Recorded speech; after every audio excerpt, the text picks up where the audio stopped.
local militia videotaped this nearby.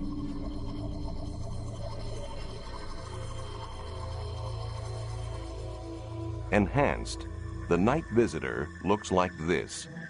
It moves unlike a normal helicopter or plane.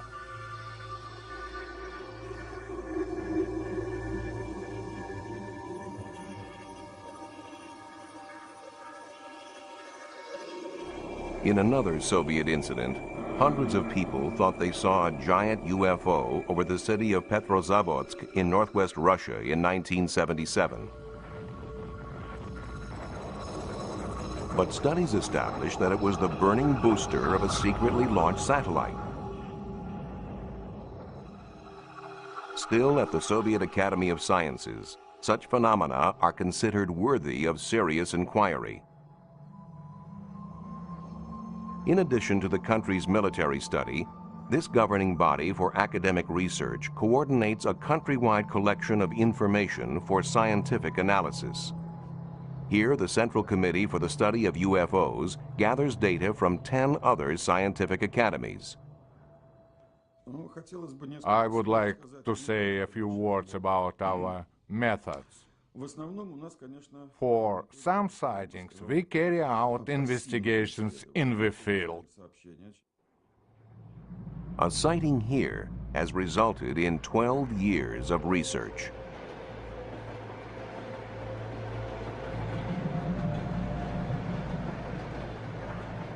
Train passengers reported seeing a UFO,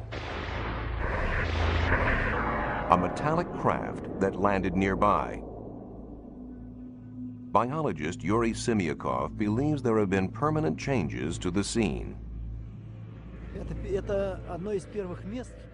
We believe this could have been a landing site. This is a very interesting place because it has such strong magnetic fields. His experiments find living creatures shun this spot. These findings are consistent with studies of other UFO sites, where the ground appears empty of all life, even microbes. Most puzzling of all, Earth samples taken from landing sites contain tiny spheres. His work has led him to conclude these spheres were extraterrestrial in origin, containing DNA, the seed of life itself. In the U.S., tests of these samples were divided. Results indicate that the spheres are either of unknown origin or common parts of groundwater filter systems. Yet some Russian researchers believe alien microtechnology is being placed here by interplanetary prowlers.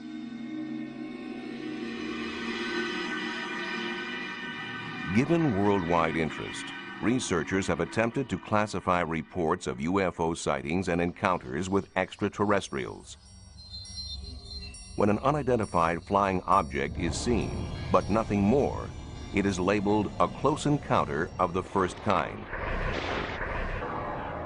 Where traces are left, it becomes the second kind.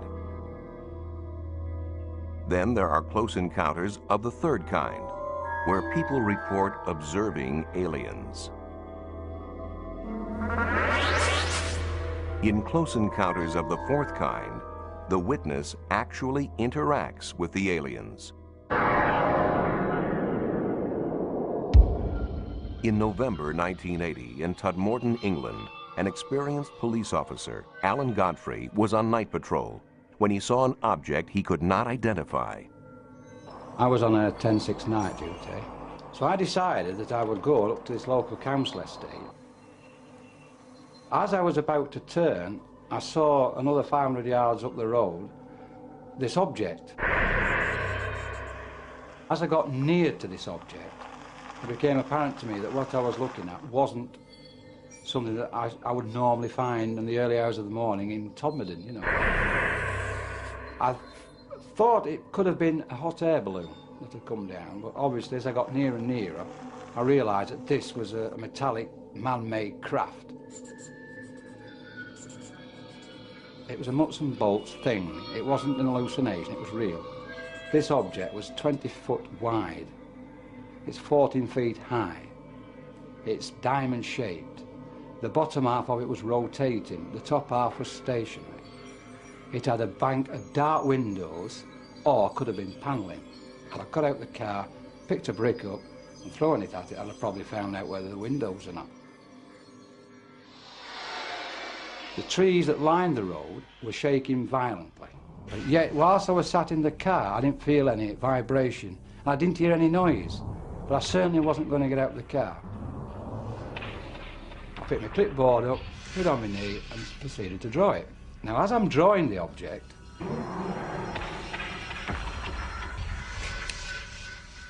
I'm suddenly at the other side of it, driving the police car. And the object had gone. Gone too was a period of time. After hypnotic regression, the officer remembered more. There's a total blackness.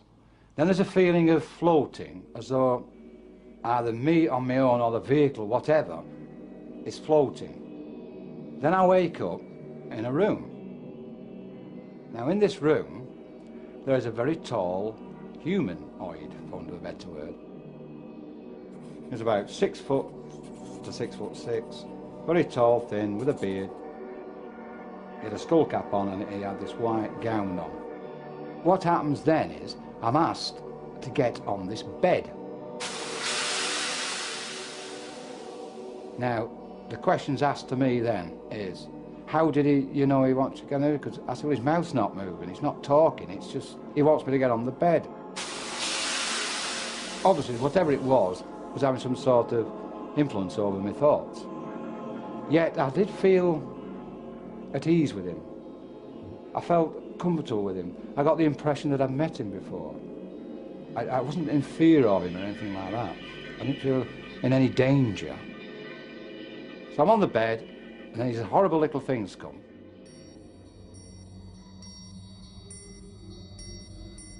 They are a lamp-shaped head with black, dark eyes. That's the best way I can describe them. And there was about 7 or 8 of them.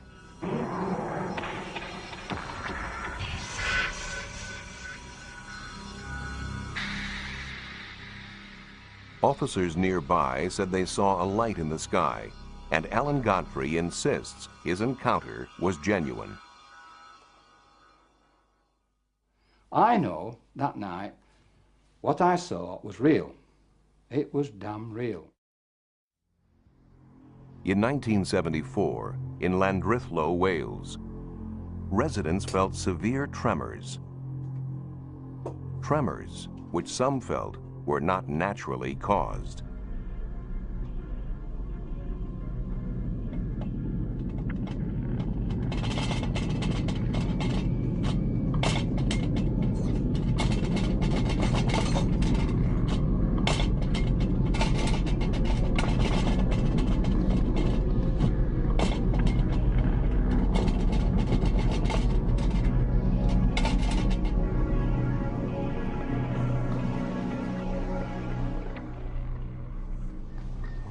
No idea what had happened. I don't think it was an earthquake somehow. I still think it wasn't an earthquake.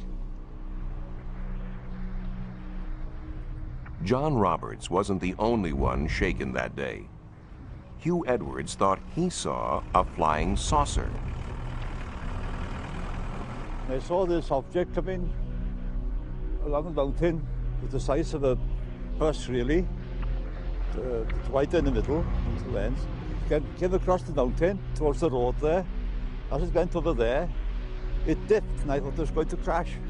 It dipped out of sight into the valley. Well, I'd heard so much about flying saucers, and I thought, well, this is it. And the only sound I heard of it, like a shh, going through the air. I was very surprised to see it, really.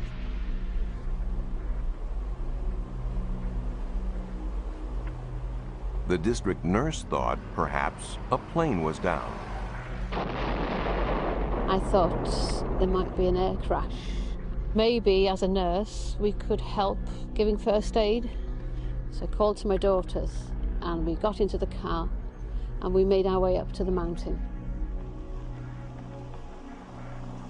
We drove a fair way along the mountain road, and to our left we could see a huge orange ball sitting on the mountain, glowing. Yeah, we stopped and we started looking what we thought was going to be an aircraft on fire. Because we'd envisaged sort of, oh God, you know, there might be bodies if it was an aeroplane crash, and we weren't too happy at that prospect, but we were quite surprised to see this big reddish orange ball just sitting there. There were no flames and it was so uniform. The shape, the round spherical shape of it made us realise we weren't looking at an aircraft. There were no flames jumping, but it was pulsating, this red orange object that we saw. And we could see little lights, like fairy lights, coming towards the object in a zigzag pattern, and we assumed at that time possibly there was someone going to see what was what. With hindsight, we realised that a search party couldn't have got there, located it and got there in the time it had taken us to go from the village up to the mountain. Yeah. No one could have organised themselves to get to the object that we saw. Since no search party went out that night, nothing was ever found at the scene. But astronomer Ron Madison has proposed that what the villagers saw that night was a meteorite or fireball, and that it coincided with an earthquake at a nearby fault. Thinking that that explosion might well have been due to an impacting piece of rock, our first reaction was to try to estimate the energy involved. And it seemed to us to be something that would correspond to an explosion of the size of about 600 tons of TNT. We got letters from as far apart as Penzance and Northern Ireland and Derby, all reporting seeing a bright light, maybe comparable with a half moon in brilliance, moving across the sky at the speed of an aircraft, but with no sound, and trailing smoke, just like you would expect something on fire to be crashing. In the next few days, we were to realise, of course, that the village was not very far from the Bala Fault, which is active and has been moving steadily over thousands of years. And unbeknown to us at the time, originally, there had been on that evening a movement on the fault, and that is incontrovertible evidence. This was a coincidence. There were fireballs in the sky at the same time that there was a triggered movement along the Bala Fault.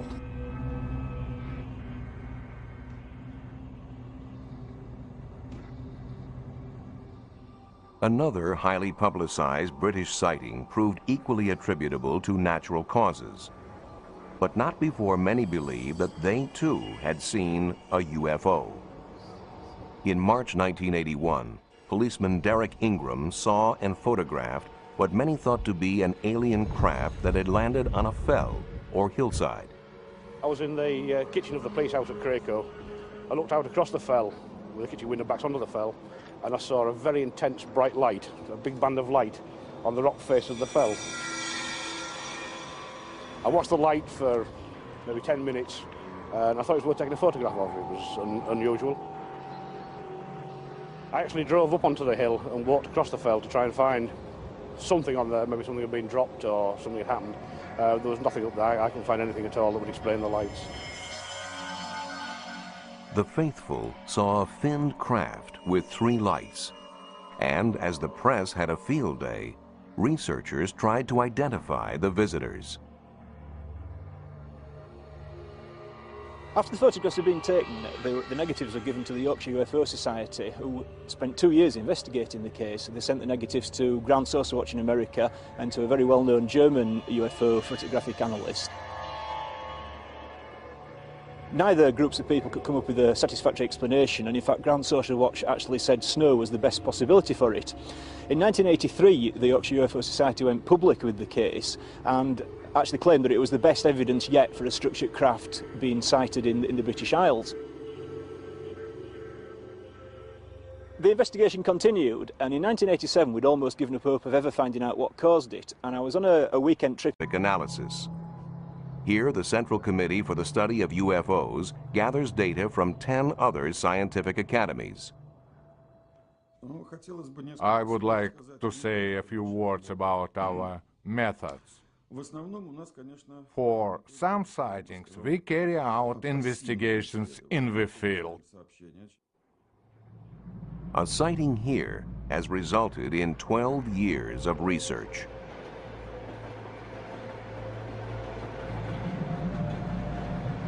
City of Petrozavodsk in northwest Russia in 1977. But studies established that it was the burning booster of a secretly launched satellite. Still, at the Soviet Academy of Sciences, such phenomena are considered worthy of serious inquiry. In addition to the country's military study, this governing body for academic research coordinates a countrywide collection of information for scientific. His experiments find living creatures shun this spot.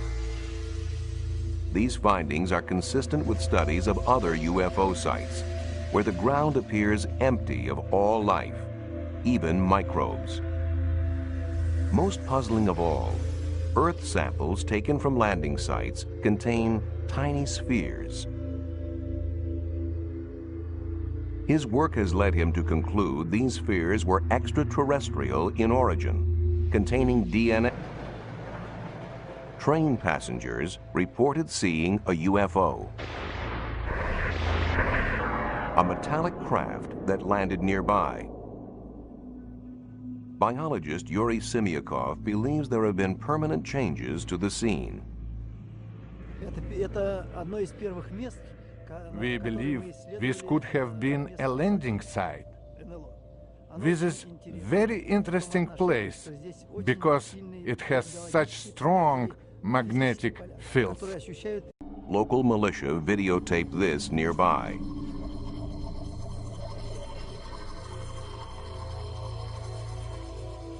Enhanced, the night visitor looks like this. It moves unlike a normal helicopter or plane.